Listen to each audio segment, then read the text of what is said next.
Hey, I'm Doug Meyer. I am the co-owner of Tactical Brewing Company, CEO, and a glorified janitor. So I'm Chris. I'm a co-founder, COO, and head brewer of Tactical Brewing Company. So I'm Austin, and I'm the taproom manager here at Tactical Brewing. Went to high school, started out of high school at 18, jumped into the Marine Corps as a rifleman, which is the infantry. Went to Iraq in 2009 and Afghanistan in 2010 and 11. Definitely, you grow up quick, got out. They paid for my college, went to UCF, go Knights. Here we are. Now I make beer and hang out with awesome people. I'd been doing like a home brewing circuit kind of thing for a while and was part of an organization in the area.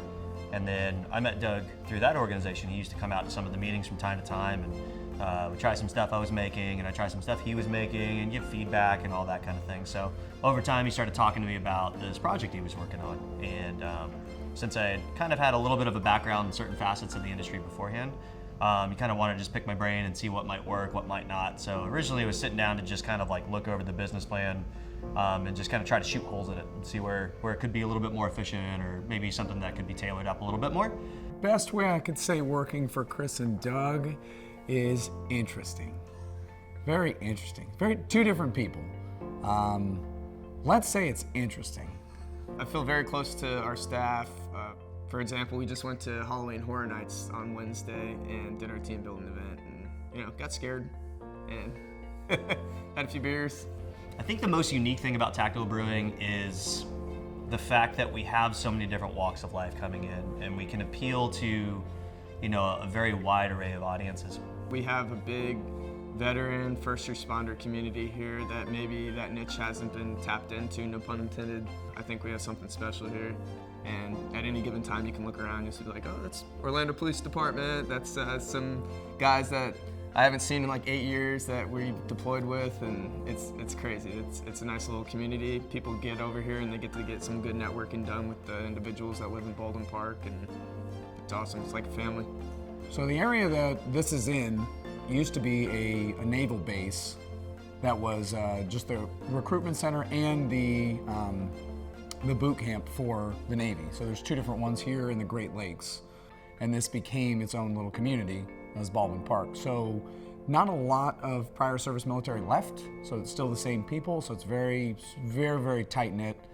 Don't want to say that this is like a separate piece, but it almost feels like you're entering into a bubble, and it's a totally different environment than anywhere else. So when I was in the military, I got huge into craft beer, right? Drinking it. When I started going to college, I dabbled in brewing it, and then I actually went over and got my MBA at UCF, and I got to meet a lot of people in different walks of life, and they helped me kind of build this business plan. And I'm like, wow, this is actually sustainable. We can do this. Being in the military definitely prepared me for this. I mean, little things that I would think would normally stress me out, I just think like, well, I'm not sleeping in a fighting hole tonight, and I have a shower and a warm bed to go home to, so could be a lot worse. Could be getting shot at, right? No, I think it definitely made a difference, so I don't stress about these little minute details, just keep pushing on and be the best business owner that I can.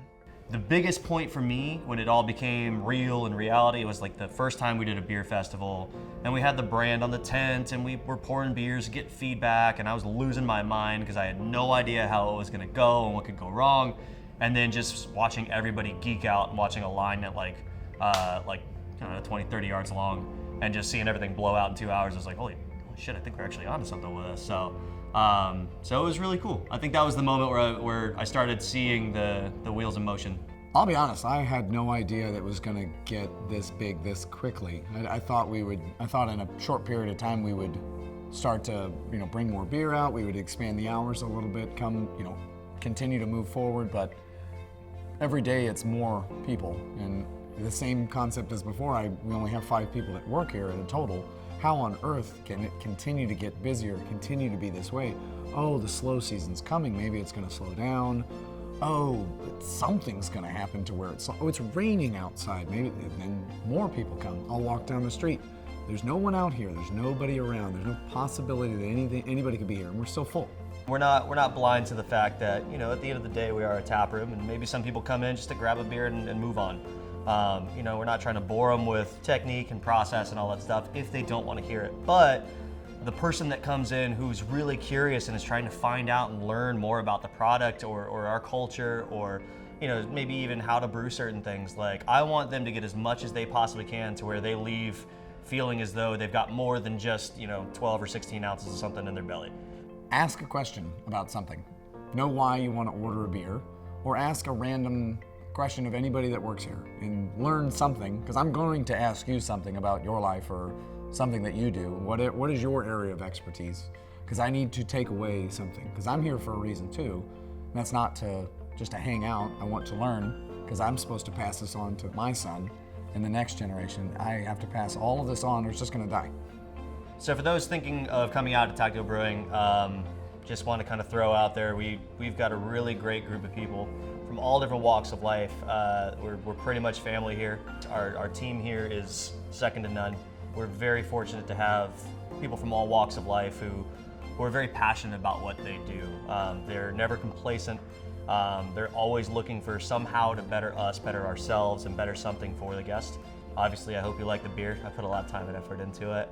We still have a long ways to go, but I will say that I hope when people come in here, they can see that we put our heart and soul into this place. We built it. We make the best beer that we possibly can.